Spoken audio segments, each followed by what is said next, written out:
Everything about Mackinac just fascinates me. What a special place. Well, we are not quite to winter just yet. In fact, we are expecting to see the temps rise a little bit over the next couple of days. So let's check in with First Alert meteorologist Andrew Whitmire. Yeah, it's not going to feel much like October, Friday and Saturday afternoon. It's going to feel more like the 70s are back in Michiana. But a strong cold front is still forecasted to move through Saturday and Sunday. You'll note the temperature change. We go from shorts and t-shirt weather Saturday to needing the jacket, sweatshirt weather Sunday with temperatures down into the 50s. We have a First Alert weather day out for both Saturday and Sunday. And overall, this weekend, it's just going to lead to, again, you need to pay extra attention to our First Alert forecast. We're not looking at severe weather locally, but we are looking at a lightning impact as well as heavy rainfall and gusty wind speeds at time for both Saturday and Sunday. Let's first focus on Saturday's First Alert weather day. We have a home football game at Notre Dame Stadium. Kickoff right now scheduled for 7:30 p.m.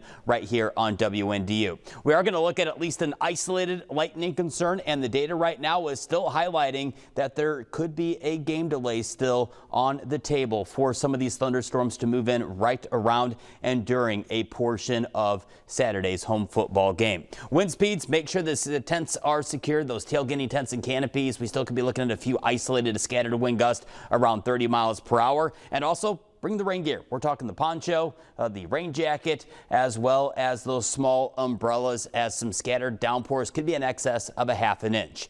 Then as we transition into Sunday's First Alert weather day, we're going to drop these temperatures down. Afternoon highs well into the 50s. In fact, we're looking at lower 50s for daytime highs Sunday. Gusty wind speeds in the afternoon and evening around 40 miles per hour. Make sure the Halloween decorations outside are secure. And the latest data right now showcasing that we could be in for a super soaker rainfall event with widespread rainfall amounts that could be in excess of 1 inch for our Sunday. Here's the timing of all of this with First Alert Weather Feeder Track. We're quiet for high school football Friday evening, and we start off Saturday likely dry for early morning tailgating at Notre Dame Stadium. But watch the data as I move this into Saturday afternoon. Here we are paused at 3 p.m. Already seeing a few raindrops, a few scattered thunderstorms trying to show up with First Alert Weather Feeder Track. But this is the latest data showing up with First Alert Weather Feeder Track right around kickoff at 7:30 p.m. Seeing some of these yellows and oranges, heavy downpours, some scattered lightning, rumbles of thunder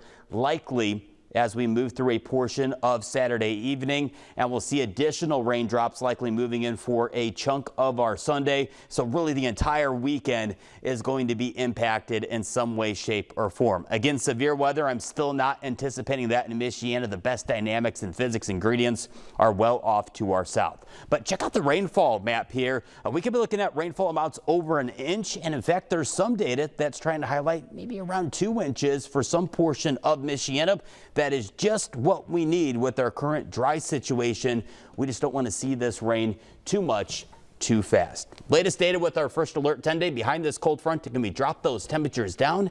And we really don't rebound a whole lot. In fact, next week, we're likely looking at some more rain chances headed our way late next Monday, all the way through next Wednesday. And the following weekend's looking more seasonable too. A little bit more seasonable. So if you're someone that likes the 70s, we'll enjoy Friday and Saturday. But again, we are concerned with lightning for any outdoor plans Saturday afternoon. And then we're concerned with some heavy rainfall and some wind potential for Sunday. You know what I'm excited about? The fact that the colors are really starting to pop on the trees. They really are. I'm a little concerned though with the wind this weekend. No. I'm afraid that wind may take some of those leaves off. Sad. Yeah. Just as the colors are starting to we're pop. Close to We're peak. getting close. It's going to be late October this year, the closer we get towards Halloween, I think. All right, Andrew, thank you. I hope those leaves hang on because I really am enjoying those fall Fingers colors. crossed. We'll be right back. I'm just too good.